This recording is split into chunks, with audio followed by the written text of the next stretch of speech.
washing machine. I have my clothes already in there with the water and the soap.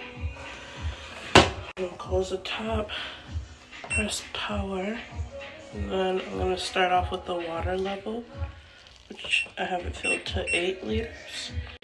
And I'm gonna switch over to the program, which you pick either standard, soft, quick wash, heavy duty, soak wash, wash only, spin, tub clean, tub dry, or water recycle, which I'm gonna do number 6, wash only. So I'm gonna press this until it gets to 0.6 and then press start.